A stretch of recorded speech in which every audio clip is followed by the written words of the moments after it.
Assalamualaikum warahmatullahi wabarakatuh. Alhamdulillahi rabbil alamin. Lahun ni'matu wa lahul fadlu wa lahul thana wal hasan.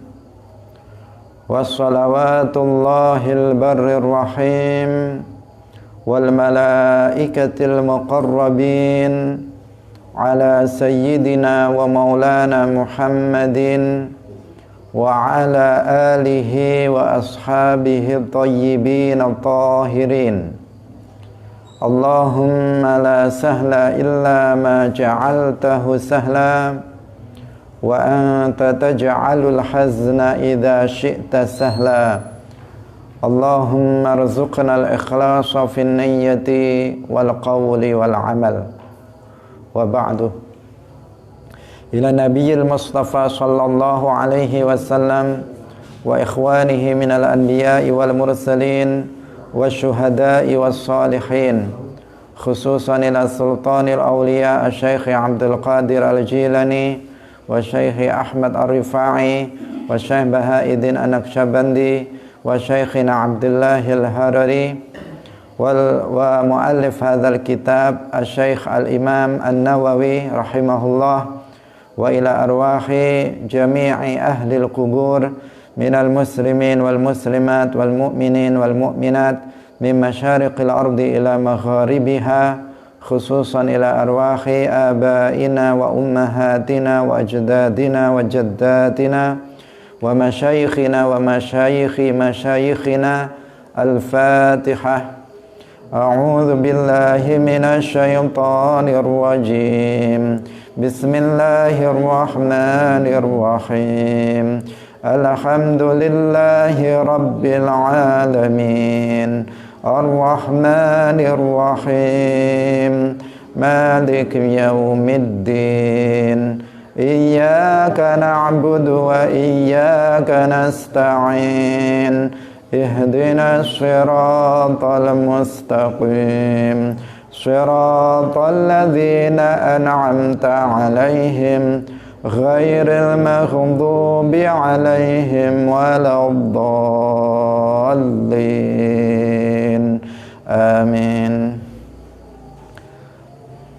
Hadirin hadirat pemirsa Madu TV yang dirahmati oleh Allah Subhanahu wa taala. Alhamdulillah, puji syukur marilah kita sampaikan kepada Allah Subhanahu wa taala pada pagi hari ini, di hari yang ke-8 dari bulan Ramadan. Allah Subhanahu wa taala masih memilih kita sebagai orang-orang yang diberikan taufiknya sehingga bisa melaksanakan mengisi bulan Ramadan dengan berbagai amal ketaatan, khususnya dengan mengisinya dengan kita ngaji, hadir dalam majelis ilmu agama, yang pagi hari ini kita akan meneruskan pengajian kitab Al-Arba'in An-Nawawiyah, hadis yang ke-7. Semoga majelis kita diberkahi oleh Allah Subhanahu wa ta'ala. Salawat dan salam semoga tetap terlimpahkan kepada Nabi Agung Nabi Muhammad sallallahu alaihi wasallam, juga para sahabatnya, para keluarganya, dan seluruh umat Islam yang mengikuti beliau ila yaumil qiyamah. Hadirin hadirat pemirsa Madu TV yang berbahagia, sebelum kita mulai terlebih dahulu seperti biasa, tidak lupa untuk mengingatkan kepada kita semuanya agar mengikhlaskan niat semata-mata kita hadir dalam majelis ilmu lillahi ta'ala. Tidak ada tujuan lain selain mencari ridha dari Allah Subhanahu wa ta'ala. Bapak Ibu hadirin hadirat pemirsa Madu TV rahimakumullah, kita sampai pada hadis yang ke-7. Mari kita baca terlebih dahulu. An Abi Ruqayyah Tamim ibn Ausin ad-Dari radhiyallahu anhu anna an-nabiyya sallallahu alaihi wasallam qala ad-dinun nasihatu. Qulna liman?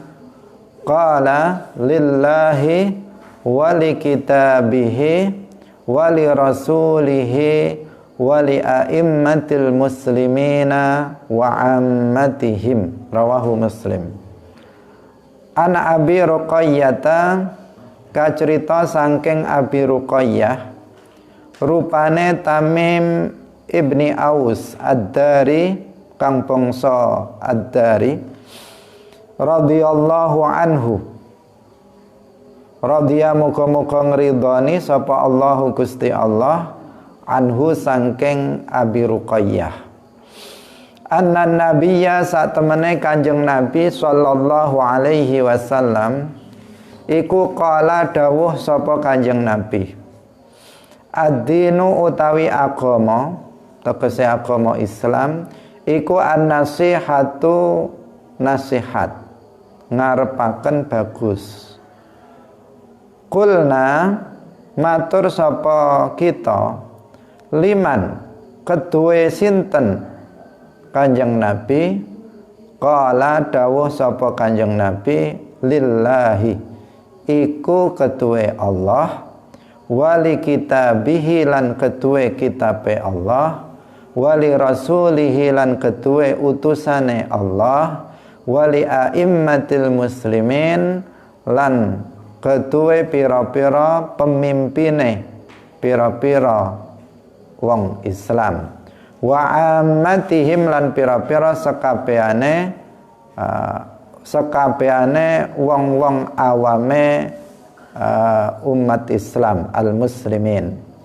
Rawahu ngriwayataken ing hadis sapa Muslimun, Imam Muslim. Hadirin hadirat pemirsa Madu TV rahimakumullah, dari Abi Ruqayyah, namanya Tamim ibnu Aus Ad-Dari, beliau menceritakan bahwa Nabi bersabda, agama itu adalah nasihat. Kami bertanya, untuk siapa wahai Rasulullah? Rasulullah menjawab, untuk Allah, untuk kitabnya, untuk Rasulnya, untuk para pemimpin umat Islam, dan untuk seluruh umat Islam. Hadis diriwayatkan oleh Imam Muslim. Hadis ini menunjukkan kepada kita bahwa agama itu nasihat. Maksudnya bagaimana agama itu nasihat? Maksudnya bahwa nasihat itu merupakan penyangga, merupakan tiang penyangga agama. Dengan ada nasihat, maka agama akan tegak. Itu maksudnya ad-dinun nasihah. Nah, nasihat itu sendiri makna dasarnya adalah menghendaki sejumlah kebaikan.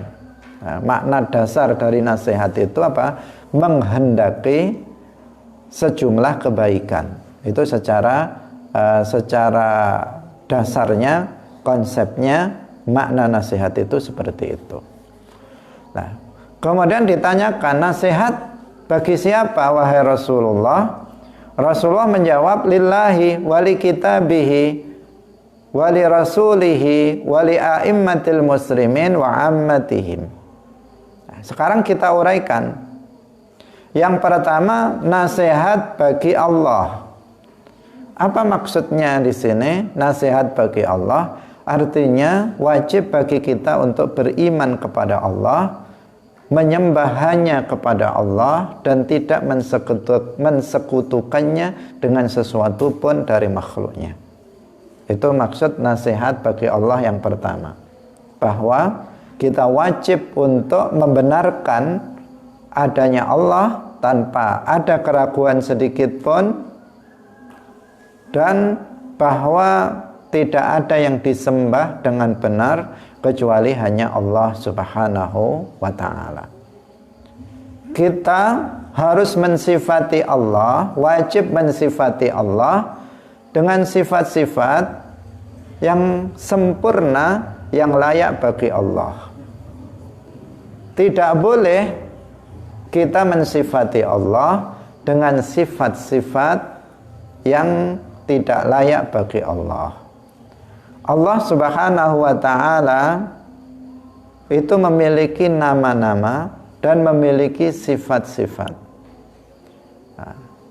Nama-nama Allah tidak sama dengan nama-nama makhluk. Sifat-sifat Allah tidak sama dengan sifat-sifat makhluk. Allah Subhanahu wa ta'ala disucikan dari sifat-sifat makhluk, seperti memiliki ukuran, memiliki bentuk, berada pada tempat tertentu, kemudian berada pada arah tertentu, berubah. Itu adalah sifat-sifat makhluk yang tidak boleh disifatkan kepada Allah. Tetapi Allah harus disifati dengan sifat-sifat sempurna yang layak bagi Allah Subhanahu wa ta'ala. Demikian juga nama-nama Allah. Kita tidak boleh menamai Allah semau kita, karena itu bagian daripada ilhad. Nama-nama Allah itu semuanya tauqifiyah. Apa artinya tauqifiyah? Artinya nama-nama Allah itu ditetapkan berdasarkan Al-Quran, hadis, dan ijma'. Jadi nama-nama Allah itu ditetapkan berdasarkan Al-Quran, hadis, dan ijma'. Itu namanya apa? Tauqifiyah. Tidak boleh bagi seorang muslim menamakan Allah dengan nama yang nggak ada dalam Al-Quran, nggak ada dalam hadis, nggak ada dalam ijma'. Nggak boleh. Tidak diperbolehkan. Itu yang disebut dengan tauqifiyah. Nggak boleh kita ngarang nama untuk Allah, nggak boleh. Dalam Al-Quran disebutkan, walillahil asma'ul husna fad'uuhu biha wa dharul ladzina yulhiduna fi asma'ih. Allah itu memiliki al-asma'ul husna. Apa artinya al-asma'ul husna? Ay al-asma' ad-dallah 'alal kamal. Nama-nama yang menunjukkan kesempurnaan bagi Allah. Itu artinya al-asma'ul husna. Orang biasa menerjemahkannya secara harfiah, nama-nama yang indah. Tapi maksud daripada al-asma'ul husna itu bukan sekedar indah namanya, tetapi apa? Tetapi nama-nama itu, nama-nama Allah itu seluruhnya menunjukkan kesempurnaan bagi Allah Subhanahu wa ta'ala. Itu maksud al-asma'ul husna. Fad'uuhu biha, berdoalah kalian dengan al-asma'ul husna. Salah satu adab ketika kita berdoa, pertama kita mulai dengan hamdalah. Bukan dengan basmalah, tetapi dengan hamdalah. Langsung kita mengatakan alhamdulillahi rabbil alamin. Kemudian baru setelah itu apa? Sholawat, membaca sholawat. Setelah membaca sholawat ada berdoa, kemudian apa? Menyebut nama-nama Allah, nama-nama Allah. Misalnya ya Allah, ya Rahman, ya Rahim, ya Hayyu, ya Qayyum, ya Dzal Jalali wal Ikram. Baru kemudian berdoa. Itu adab. Nah, karena apa? Dalam Al-Quran disebutkan walillahil asma'ul husna fad'uuhu biha. Berdoalah kalian dengan menyebut nama-nama Allah al-husna. Wa dzarul ladzina yulhiduna fi asma'ih. Tinggalkanlah orang-orang yang berbuat ilhad terhadap nama-nama Allah. Ilhad itu bisa seperti yang tadi, yang pertama, yaitu apabila seseorang menamaikan Allah dengan nama seenaknya sendiri. Misalnya ada seseorang itu mengatakan Allah itu adalah sebab. mengatakan Allah adalah penyebab dari semua kejadian ini. Betul apa tidak? Tidak betul. Allah itu pencipta dari semua kejadian ini, bukan penyebab. Nah, bukan penyebab. Nah, ini terkadang tidak disadari. Nah, karena dengan dia mengatakan begitu, berarti dia menamakan Allah itu dengan sabab. Sebagian ada yang mengatakan Allah itu adalah ilah.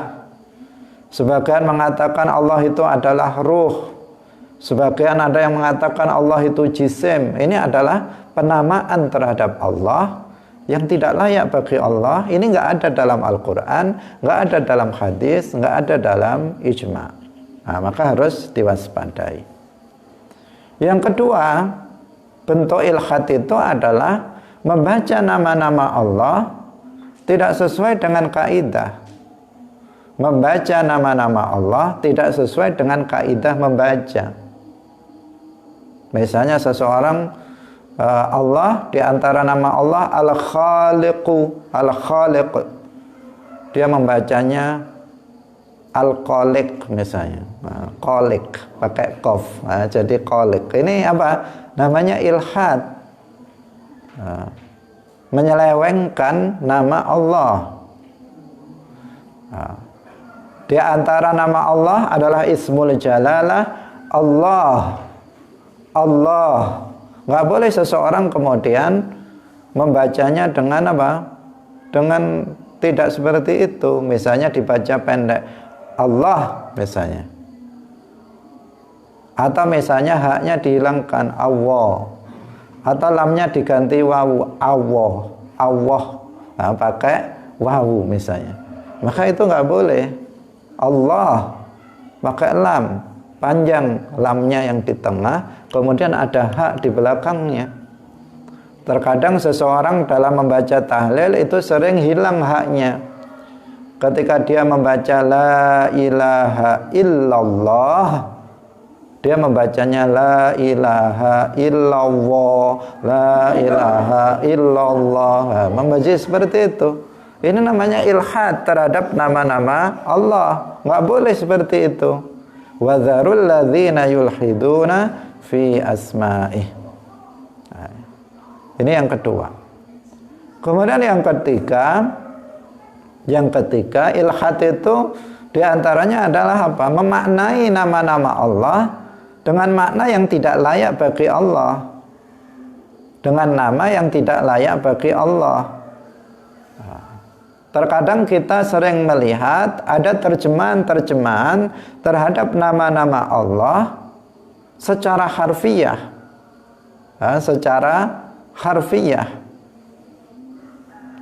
yang terkadang ketika kita melihat itu tidak layak bagi Allah Subhanahu wa ta'ala. Terkadang di sebagian kota, di tengah kota ditulis nama-nama Allah. Nah, kita senang karena itu dalam rangka tabarrukan dengan nama Allah agar kotanya itu menjadi berkah, barokah kotanya itu. Tetapi kalau kita melihat terjemahannya yang harfiah, maka itu nanti menjadi apa? Menjadi sesuatu yang mengurangi kesempurnaan bagi Allah Subhanahu wa ta'ala. Misalnya dia Al-Fattah, zat yang membuka, maha membuka. Ini membuka ini masih nggak jelas ini. Atau misalnya Al-Jabbar, zat yang memaksa, gitu saja. Semestinya dimaknai dengan makna yang menunjukkan bahwa menunjukkan kesempurnaan bagi Allah Subhanahu wa ta'ala. Kaum muslimin rahimakumullah, pemirsa Madu TV yang berbahagia. Jadi nasihat bagi Allah itu seperti itu, yaitu kita mensifati Allah dengan sifat yang layak bagi Allah, dan kemudian kita tidak melakukan ilhad terhadap nama-nama Allah. Di antaranya itu. Kemudian bentuk nasihat bagi Allah juga adalah Kita taat kepada Allah, menjalankan semua yang diperintahkan dan meninggalkan semua yang dilarang oleh Allah Subhanahu wa taala. Jika Allah memberikan nikmat kepada kita, maka kita bersyukur kepadanya. Jika Allah memberikan musibah kepada kita, maka kita bersabar menerimanya. Ketika misalnya kita beramal, maka kita ikhlas melakukannya karena Allah. Itulah namanya apa? An-nasihatu lillah. An-nasihatu lillah yang dimaksud di sini sebagaimana dijelaskan oleh para ulama. Kemudian yang kedua, wali kitabihi, nasihat bagi kitab Allah. Bagaimana maknanya? Artinya kita mengimani bahwa kalam Allah, karena Al-Quran itu adalah ibarah dari kalam Allah. Nah, kalam Allah yang merupakan sifatnya itu tidak sama dengan kalam makhluk. Kalam Allah itu bukan bahasa Arab, bukan bahasa Ibrani, bukan bahasa Suryani, bukan bahasa Indonesia atau bahasa-bahasa yang lain. Sama sekali bukan bahasa, karena bahasa itu makhluk. Allah nggak butuh kepada makhluk. Nah, kalam Allah azaliyun abadiyun, tidak berpermulaan, tidak berakhiran, bukan bahasa, bukan huruf, dan bukan suara. Tidak seperti kalam makhluk.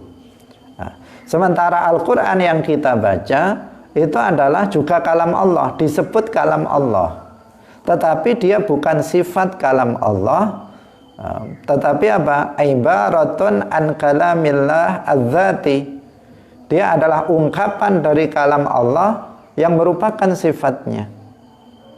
Nah, ibarah itu pengungkap dari kalam Allah az-zati. Seandainya Allah memperdengarkan kalamnya yang bukan bahasa, bukan huruf, dan bukan suara kepada kita, niscaya kita akan memahaminya seperti yang kita paham dari Al-Quran. Nah, karena dia adalah ibarah dari kalam Allah, maka Al-Quran harus dimuliakan. Nah, Al-Quran harus dimuliakan. Isi dari Al-Quran adalah kalam atau maksud dari kalam Allah Subhanahu wa taala yang harus kita ikuti. Kalau itu berupa perintah, harus kita tinggalkan jika itu berupa larangan. Nah, pendekatannya seperti misalnya kita menulis lafzul jalalah Allah, tulisan Allah, alif lam ha. Ketika kita beribadah kepada Allah, apakah tulisan alif lam ha ini yang kita sembah? Bukan tulisan alif lam ha itu yang kita sembah. Yang kita sembah adalah zat yang maha suci, yang tidak serupa dengan makhluk, yang ditunjukkan oleh lafaz itu. Bukan lafaznya yang disembah. Ini ibarah dari zat yang maha suci, pencipta alam semesta. Tetapi bukan ini. Atau lebih mudah lagi, misalnya kita tulis di papan tulis api. Ketika tangan saya sentuhkan kepada tulisan ini, terbakar apa enggak? Kenapa tidak? Karena ini ibarah dari api. Dia bukan api yang sebenarnya, tetapi dia adalah huruf-huruf yang menjelaskan tentang adanya api yang sebenarnya yang bisa membakar. Tetapi boleh nggak kita mengatakan ini api? Boleh. Sebagaimana kita boleh mengatakan untuk Al-Quran yang merupakan ibarah dari kalamnya, kita katakan ini adalah kalam Allah. Nah, ini pembahasannya panjang dalam kajian akidah Ahlus Sunnah wal Jamaah. Kaum muslimin yang dirahmati oleh Allah Subhanahu wa taala. Al-Quran harus kita imani. Al-Quran itu tidak seperti kitab-kitab sebelumnya. Kalau kitab-kitab sebelumnya itu telah dipalsukan oleh tangan-tangan manusia, kalau Al-Quran tidak bisa dipalsukan. Karena ada jaminan dari Allah, inna nahnu nazzalna dzikra wa inna lahu lahafizun. Sesungguhnya kami yang menurunkan Al-Quran dan kami Allah yang akan menjaga Al-Quran itu. Sehingga Al-Quran ini nggak bisa dipalsukan, tidak bisa ditambah satu huruf, tidak bisa dikurangi satu huruf, apalagi dirubah. Satu huruf saja nggak bisa. Kenapa nggak bisa? Dengan kehendak Allah, Al-Quran itu mampu dihafal oleh jutaan umat Islam. Itu kelebihan Al-Quran. Kalau kitab-kitab selain Al-Quran, jarang orang non-Muslim itu yang menghafal kitab mereka itu hampir nggak ada, atau dibilang tidak ada. Sehingga di kalangan Yahudi ketika itu melihat Nabi Uzair alaihissalam bisa hafal kitab Taurat, mereka langsung bilang Uzair itu anak Allah. Kenapa? Karena mereka heran, loh, kok ada manusia hafal kitab Taurat? Nah, kenapa? Karena saking nggak adanya di kalangan mereka yang bisa menghafal kitab suci mereka. Nah, karena itulah maka mudah Taurat, Injil itu dirubah oleh tangan-tangan manusia. Berbeda dengan Al-Quran. Al-Quran anak umur 5 tahun, 7 tahun itu sudah bisa hafal Al-Quran. Banyak. Umur 7 tahun sudah hafal Al-Quran. Umur 10 tahun sudah hafal Al-Quran. Itu salah satu kelebihan Al-Quran. Kalau ada seseorang misalnya mau menambah satu huruf, pasti ketahuan, loh, itu salah, nggak begitu. Sehingga nggak ada seorang pun yang bisa merubah, menambah, ataupun mengurangi Al-Quran meskipun hanya satu huruf. Nah, karena memang Allah menjaga Al-Quran ini salah satunya dengan seperti yang tadi kita jelaskan. Kemudian ad-dinun nasihah li kitabihi juga dengan cara apa? Kita harus membaca Al-Quran itu dengan benar sesuai dengan kaidah tajwid. Mempelajari Al-Quran dengan tajwid, membaca Al-Quran dengan tajwid itu hukumnya wajib. Tapi mempelajari ilmu tajwid itu hukumnya apa? Fardu kifayah. Tapi mempraktekkan membaca, kalau waktunya panjang harus panjang, kalau pendek harus pendek, makhrajnya itu harus tepat, itu wajib dibaca begitu. Kalau baca Al-Quran misalnya, kalau ha ya ha, itu apa? Wajib hukumnya. Tapi mengetahui ha itu di mana sih makhrajnya, di sebelah mana, tahu itu tidak wajib. Tetapi membacanya dengan ha itu dengan benar, makhraj yang benar, itu wajib hukumnya. Nah itu penting ya, karena banyak sekali, apalagi di bulan Ramadan ini kita dianjurkan untuk memperbanyak membaca Al-Quran. Rasulullah sendiri ketika bulan Ramadan beliau bertadarus dengan malaikat Jibril. Tetapi harus diingat dalam membaca Al-Quran itu harus dibaca dengan benar. Kalau membacanya salah, maka di sini nanti bukan pahala yang didapat, tetapi justru dosa yang dia dapat. Misalnya alhamdulillah dia baca alhamdulillah misalnya, atau dia baca alhamdulillah misalnya, maka di sini apa? Jadi masalah. Ar-Rahman dibaca Ar-Rahman misalnya. Ini juga bermasalah, bukan pahala yang nanti dia dapat, tetapi dosa. Karena itu dalam bertadarus minimal 2 orang, namanya tadarosa itu harus minimal 2 orang. Jangan tadarus itu 1 orang. Nah, 1 orang mau wajin deku dibaca kilat, kemudian salah-salah membacanya. Apa tujuannya? Nabi sendiri tadi sudah kita ceritakan, kalau bulan Ramadan tadarusnya dengan siapa? Malaikat Jibril. Nah, di sini minimal 2. Sebab kalau 2 orang, jika ada yang membaca salah, ada yang mengingatkan. Ada yang mengingat, oh salah. Itu ada yang mengingatkan. Tetapi kalau yang membaca 1 orang, siapa yang mengingatkan? Meskipun pakai speaker, tapi orang yang mendengar nggak open dengan apakah itu salah apa enggak. Apalagi yang mendengar tidak melihat kepada Al-Quran, tentu dia tidak tahu apakah itu salah atau benar. Nah, terkadang tahu juga karena terlalu jelas salahnya, sehingga sehingga tahu juga. Nah, ini sebenarnya juga ada kewajiban nahi mungkar bagi orang yang mendengarnya, jika mendengar orang membaca Al-Quran seperti itu. Nah, ini an-nasihah li kitabihi. Nah, juga yang juga penting adalah membenarkan semua isi Al-Quran. Nah, semua isi Al-Quran. Nggak boleh kita mendustakan Al-Quran. Nah, kalau di dalam Al-Quran dikatakan haram, maka kita bilang haram. Kalau di dalam Al-Quran dibilang halal, kita bilang halal. Jangan kita mendustakan. Kalau di dalam Al-Quran misalnya terdapat cerita-cerita Nabi, cerita-cerita umat terdahulu, maka kita percaya. Pokoknya percaya apa yang ada di dalam Al-Quran, isinya kita percaya. Nah, dan bentuk nasihat juga li kitabihi, kita berusaha untuk memahami Al-Quran, berusaha untuk memahami dan mengamalkan Al-Quran. Nah, memahami Al-Quran itu bagaimana? Yaitu dengan belajar ilmu agama, itu memahami Al-Quran. Jadi memahami Al-Quran itu dengan belajar ilmu agama.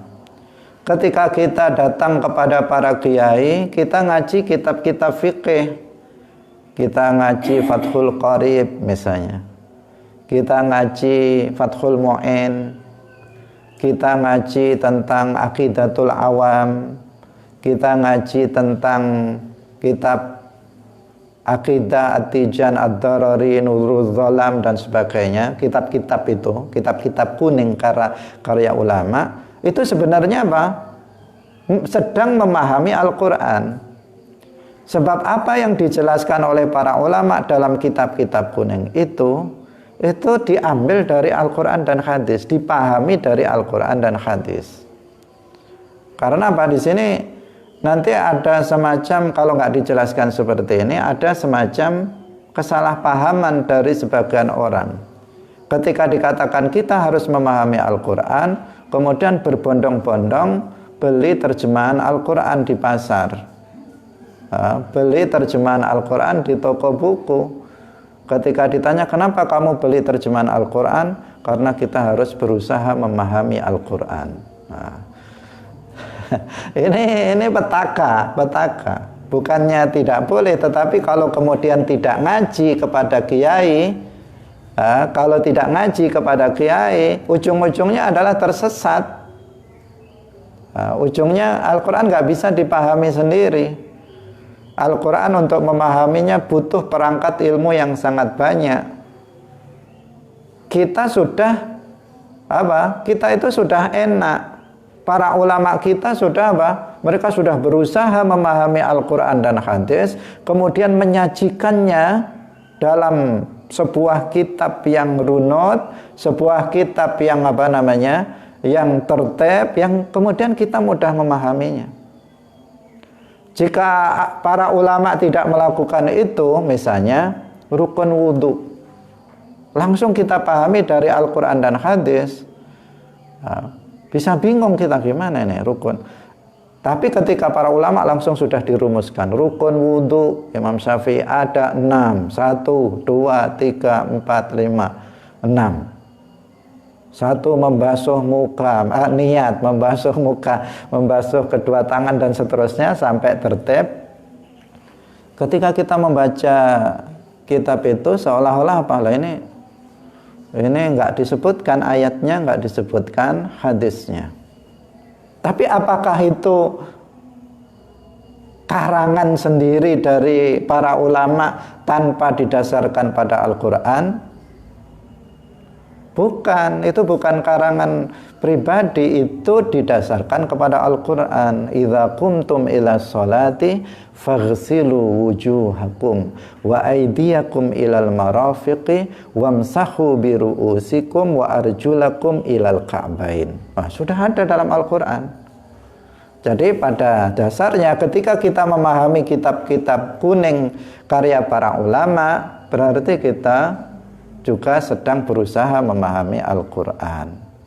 Nah, ini. Jadi kita harus berusaha mengamalkan, berusaha mempelajari Al-Quran, berusaha mengamalkan Al-Quran. Dengan cara apa? Kita ngaji kepada para ulama untuk memahami Al-Quran dan hadis tersebut. Nah, karena sekarang musim seperti itu, dengan alasan apa? Nggak sempat, nggak punya kesempatan, sibuk bekerja, kemudian dia berusaha memahami Al-Quran melalui terjemahan Al-Quran, melalui terjemahan hadis. Setelah itu dia merasa paling Islam dibandingkan dengan orang lain. Ini petaka yang seperti ini. Nah, bahkan yang mondok bertahun-tahun dia bilang belum Islam karena belum mengkaji Al-Quran menurut mereka, padahal apa yang mereka pelajari ya sesungguhnya adalah ilmu Al-Quran. Nah, kita lanjutkan. Kemudian nasihat bagi rasul-rasulnya, wali rasulihi.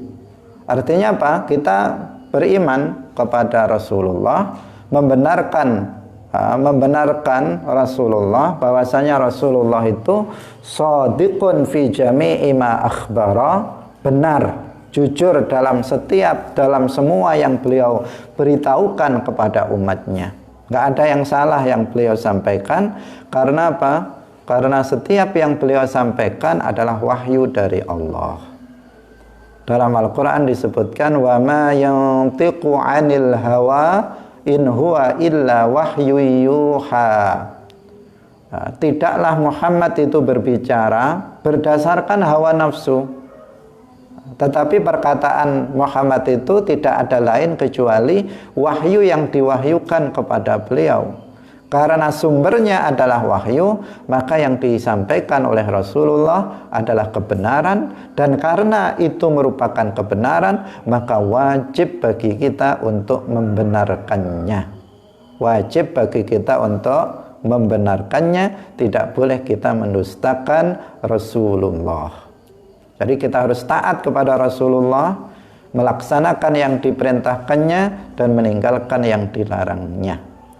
Kemudian juga kita harus membela dakwah Rasulullah sallallahu alaihi wasallam, mendakwahkan ajaran Rasulullah sallallahu alaihi wasallam. Apabila kita sudah meyakini bahwa ajaran Nabi Muhammad itu benar, maka kewajiban kita adalah menyampaikan kebenaran itu kepada orang lain. Membela ajaran Nabi Muhammad sallallahu alaihi wasallam, memperjuangkan dan mendakwahkan, menyebarkan ajaran Rasulullah sallallahu alaihi wasallam. Dengan cara apa? Ya dengan cara seperti ini. Dengan cara seperti ini, yaitu dengan apa? Dengan memberikan penjelasan, membuka majelis taklim, pengajian itu dalam rangka apa? Membela ajaran Rasulullah, memperjuangkan ajaran Rasulullah agar tegak di tengah-tengah umat manusia. Nah, itu adalah bagian apa? An-nasihah li rasulihi. Nah, kemudian juga menghidupkan sunnah Nabi. Nah, di sini juga jangan salah paham apa yang dimaksud sunnah. Sunnah itu ya ajaran Nabi keseluruhan. Sunnah Nabi adalah ajaran Nabi secara keseluruhan.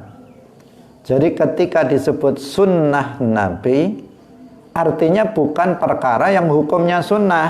Nah, di sini yang perlu digarisbawahi.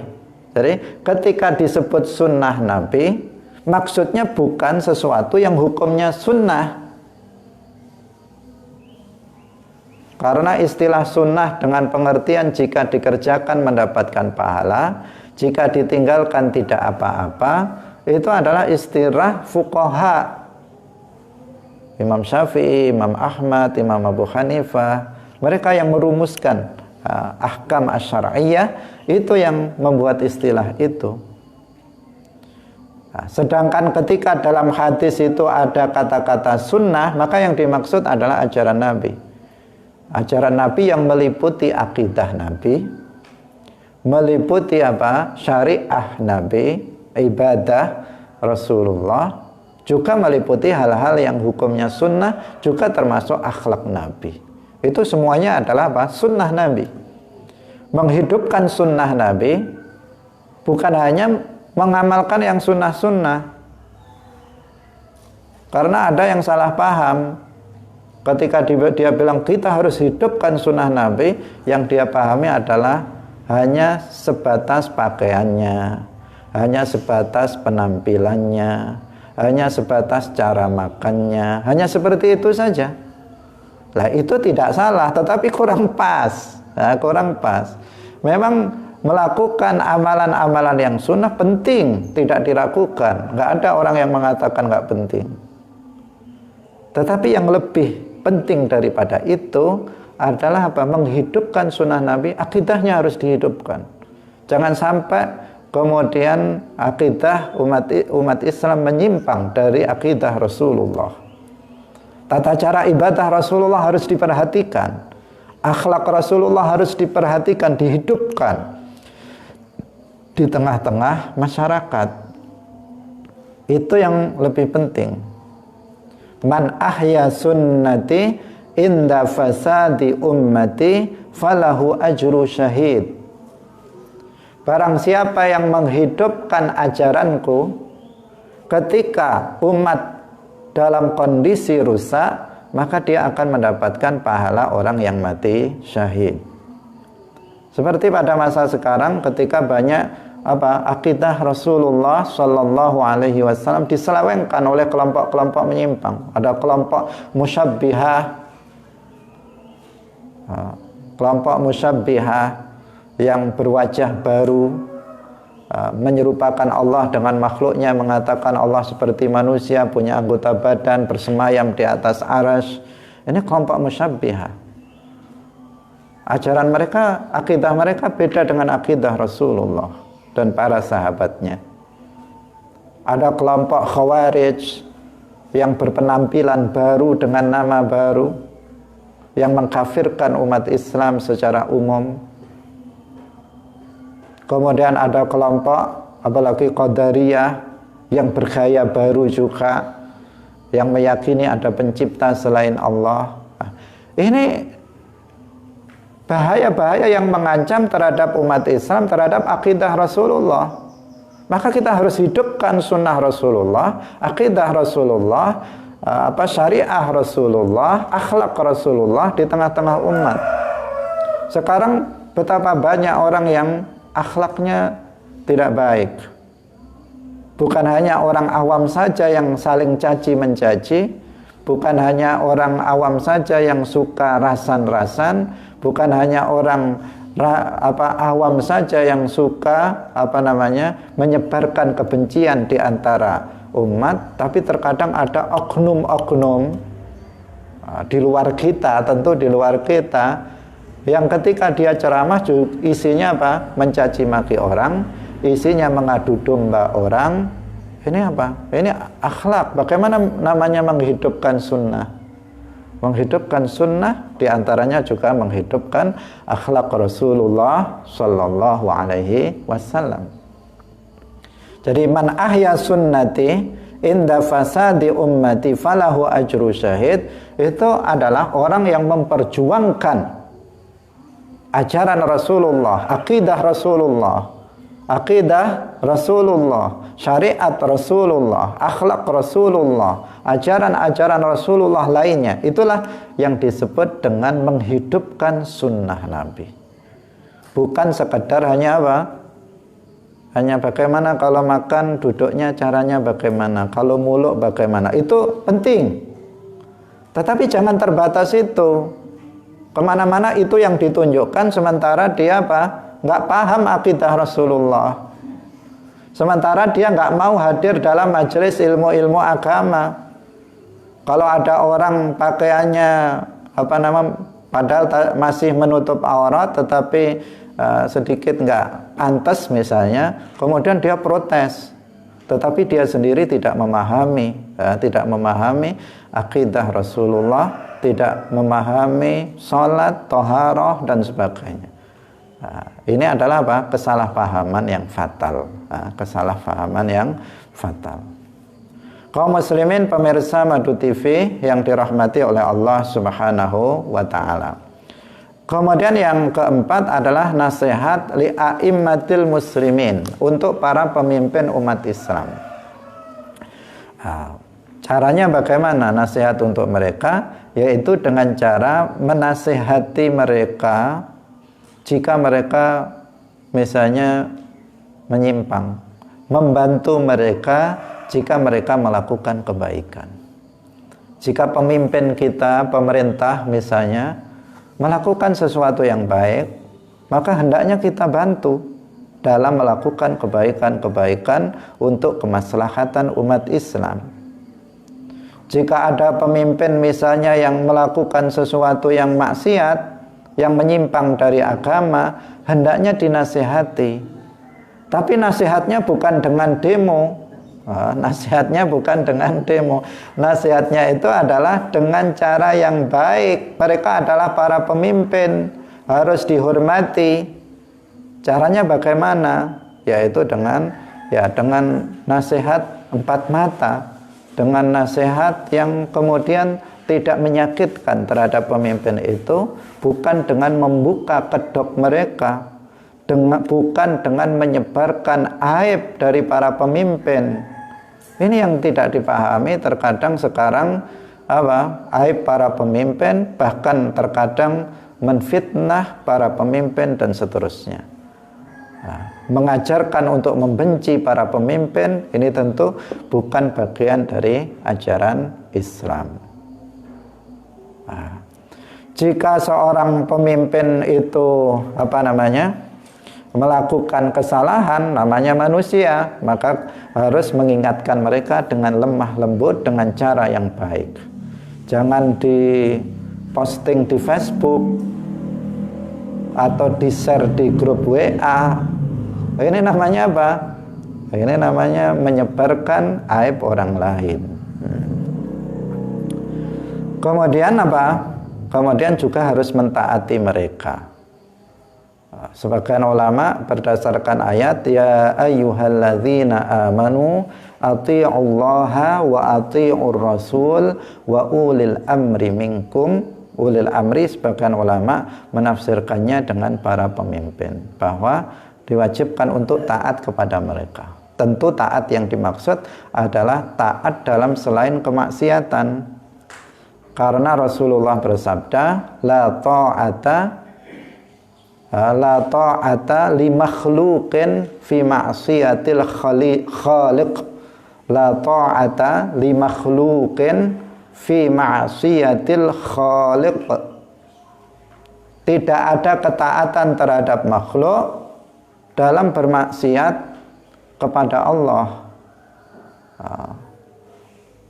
Taat terhadap kedua orang tua wajib, tapi kalau orang tua memerintahkan yang maksiat, tidak wajib ditaati. Taat kepada para pemimpin wajib, tetapi jika pemimpin memerintahkan yang maksiat, maka tidak wajib diikuti. Tetapi bukan kemudian dengan mencaci makinya, tetapi harus dengan menasehatinya dengan cara yang baik. Juga tidak boleh memberontak kepada pemimpin yang sah. Tidak boleh memberontak kepada mereka. Meskipun mereka itu misalnya seandainya pemimpin itu adalah zalim, itu pun dalam ajaran Ahlus Sunnah wal Jamaah harus bersabar. Man kariha min amirihi syai'an falyasbir. Barang siapa yang membenci dari pemimpinnya sesuatu, maka hendaknya dia bersabar. Apalagi di sistem kita di Indonesia, pemimpin itu nggak seumur hidup, 5 tahun bisa diganti. Masa sabar 5 tahun aja nggak bisa? Artinya lebih mudah. Falyasbir, sabarlah. Jika seandainya kita memiliki pemimpin, kepala desa atau bupati atau gubernur atau presiden, seandainya. Tapi semoga para pemimpin kita ini semuanya baik-baik, semoga. Seandainya salah pilih, kemudian apa? Kita memiliki pemimpin yang zalim terhadap rakyatnya, itu pun dalam ajaran Ahlus Sunnah apa? Falyasbir, hendaknya dia bersabar. Jangan kemudian apa? Memberontak, kemudian melawan terhadap pemerintah. Ini tidak dibenarkan di dalam agama. Selanjutnya yang terakhir adalah li'ammatihim, nasihat bagi para rakyatnya, para orang awam secara orang umum secara keseluruhan, yaitu dengan cara melakukan apa? Al-amru bil ma'ruf wan nahyu 'anil munkar. Memerintahkan mereka kepada sesama muslim, memerintahkan mereka untuk melakukan yang ma'ruf, melakukan yang baik, dan mencegah mereka dari melakukan hal-hal yang mungkar. Yang ma'ruf adalah sesuatu yang baik menurut ukuran syara. Mungkar adalah sesuatu yang buruk menurut ukuran syara. Kebaikan dan keburukan itu ukurannya adalah syara, bukan ukurannya akal manusia. Bukan menurut saya ini kok baik. Itu bukan itu namanya ma'ruf. Karena ada sesuatu yang baik menurut syara, tapi menurut akal manusia nggak baik. Ada sesuatu yang tidak baik menurut syara, tetapi menurut akal manusia baik. Demikian juga sebaliknya.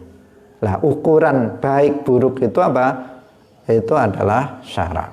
Nah, nanti akan kita jelaskan tentang, ada hadis nanti di belakang tentang tata cara atau etika seseorang di dalam al-amru bil ma'ruf wan nahyu 'anil munkar. Ada etikanya, ada tata caranya.